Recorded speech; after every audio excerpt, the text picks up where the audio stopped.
आपके गुणों को जो एक बार अपने कान से श्रवण कर लेता है वो आपका ही हो जाता है।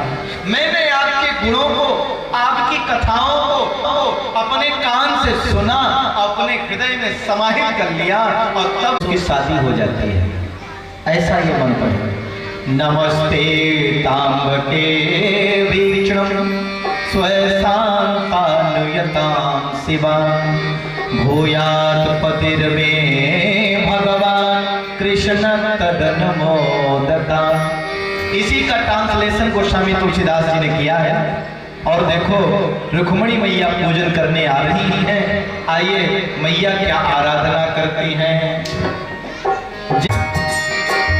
अमित प्रभाव वेद नहीं जाना, अमित प्रभाव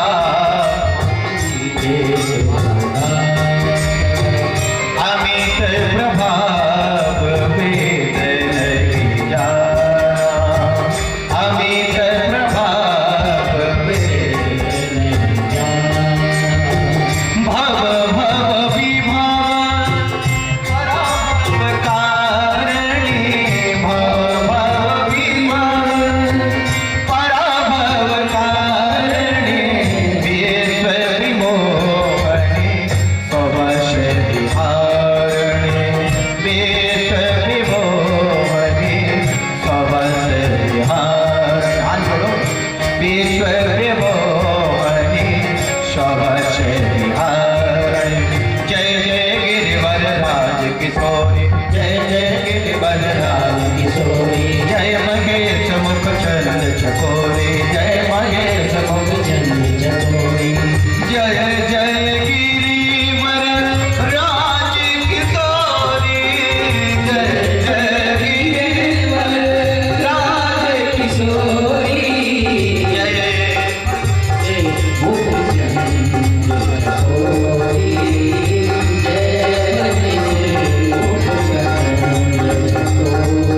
कलावा बांध के बड़ा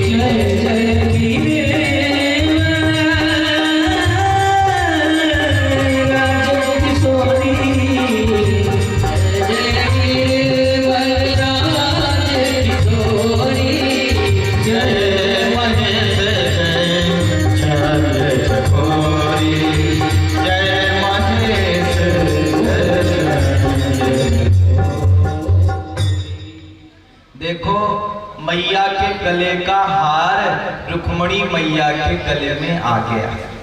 अब मानो मैया का आशीर्वाद मिल गया। इतने में पंडित जी दिख पड़े। अब जब कोई काम बना लेता है व्यक्ति तो बड़ा खुश होता है, काम नहीं बनता तब दुखी होता है।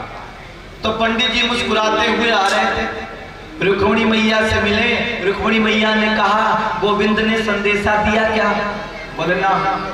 रुक्मिणी मैया का चेहरा ऊपर गया। इधर रुक्मिणी मैया की बाईं आंख फड़क रही है। बायां कहते हैं माताओं का बायां और भाइयों का दाहिना फड़के तो शुभ होता है। अच्छा एक बात कहें आपसे, थोड़ा फड़के तो ही शुभ होता है और ज्यादा फड़के तो फिर डॉक्टर को दिखाना, नहीं फड़फड़ाने लग जाए। बोले वृंदावन बिहारी लाल की। तो देखो बाईं आंख माता की फड़क रही थी। पंडित जी ने कहा पत्र नहीं भेजा, खुद आया। अब भगवान का रथ आया। इधर जो है रुक्मी ने माता रुक्मिणी की सुरक्षा में 10,000 सैनिक तैयार किए। जैसे भगवान का रथ आया 10,000 सैनिक मारने के लिए दौड़ पड़े और जैसे दौड़े वैसे भगवान ने मुस्कुरा दिया। एक बात आपसे कहें, भगवान की मुस्कान में ही तो लोग फंसते हैं। सैनिक ने कहा आहा मुस्कुराता कैसा। एक ने कहा खाली मुस्कान देखता है, गले का हार देख। करोड़न का होगा। बोले खाली हार देखता है, कमर की करधनी देख कितनी कीमती है। अरे भैया पैरों में जो खड़ाऊ पहने हैं सोने की है।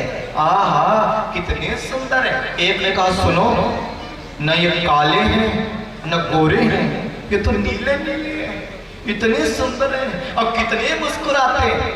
अब सब भगवान को देख रहे हैं। अब भगवान रथ से उतरे, अब भीड़ के बीचों बीच भगवान जा रहे हैं, भगवान आ रहे हैं देखो। और रुक्मणी मैया के पास भगवान पहुंचे, और जैसे रुक्मणी मैया के पास भगवान पहुंचे सो रुक्मणी मैया ने कहा यही तो है मेरे हृदय का स्वामी, यही तो है मेरे प्राण वल्लभ। और रुक्मणी मैया ने भगवान के गले में माला। ताली बजाओ सब लोग, बोलिए द्वारिकाधीश भगवान की। और भगवान ने रुक्मणी मैया को गोदी में उठाया और लेकर के चल लेके जाओ भगवान। ताली बजाओ, सखिया भी जाओ जाओ, साइड से निकल जाते, इधर से आ जाओ, इधर से ही ताली बजाइए सभी लोग। बोले वृंदावन बिहारी लाल की। एक सैनिक ने कहा देखो रथ कितना सुंदर है। बोले खाली रथ देखते हो, घोड़े देखो कितने सुंदर है। बोले खाली घोड़ा देखता है, इसमें रथ के ऊपर जो गरुड़ जी विराजे उसको देखो। इतने में भगवान ने जरा सी साटी मारी घोड़ों की, रथ तो हवा में बातें करने लग गया। एक सैनिक ने कहा भैया जरा बताओ रुक्मणी बिटिया कहाँ है, रुक्मणी बिटिया कहाँ? बोले मुझे क्या मालूम, मैं तो उसे देख रहा था जो न काला था न गोरा था, नीला नीला था, मुस्कुरा गया, अपने चरणों का दास बना गया। एक सैनिक ने कहा मैं बताऊं? बोले बताओ। बोले ले तो गया। बोले बताए क्यों नहीं? बोले मैंने सोचा जोड़ी बड़ी सुंदर है, एक बार ले जाने तो फिर बताऊंगा। इतने में रुक्मी आया और रुक्मी ने कहा तुम 10,000 सैनिकों के बीच में, और नंद का छोरा आया और मेरी बहन को हरण करके ले गया। रुक्मी ने रथ का पीछा किया भगवान के, भगवान का रथ तो हवा में बातें कर रहा। रुक्मी ने कहा कृष्ण अगर यशोदा के दुग्ध का पान किए हो तो रुक जाओ। और जैसे यशोदा मैया का नाम लिया भगवान ने रथ रोक दिया। युद्ध आरंभ हो गया, भयंकर युद्ध हुआ। रुक्मी के रथ तोड़ डाले भगवान, तलवार निकाली और जैसे जाने लगे तो रुक्मणी मैया ने पैर पकड़ लिया। रुक्मणी मैया ने कहा भगवान मेरे भैया को मत मारना, क्योंकि मैं अपने भाभी की कृपा से आपको पाई हूं। मैं नहीं चाहती क्या कि मेरे भाभी का सुहाग उजड़ जाए।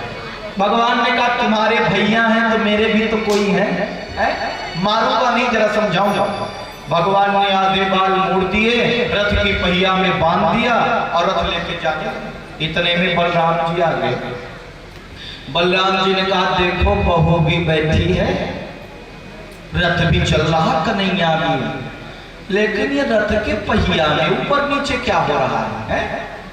लाला कन्हैया तेरी रथ के पहिया में ऊपर नीचे क्या हो रहा है?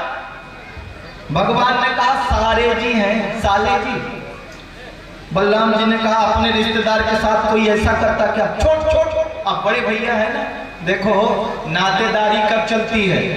जब दोनों तरफ सामंजस्य बन जाए। बारात कभी कभी आती है और खासकर राजपूतों के यहाँ, और यहाँ तो सब राजपूता नहीं है। राजपूत अपनी आन मान मर्यादा आसान के लिए कुछ भी कर बैठते। तो देखो जब बारात आती है और पता चल गया क्या कि घराती पक्ष से कुछ गड़बड़ी हो गई या बाराती पक्ष से, तो अगर अपने पक्ष को समझा लिया, डांट दिया तो बात बन जाती है।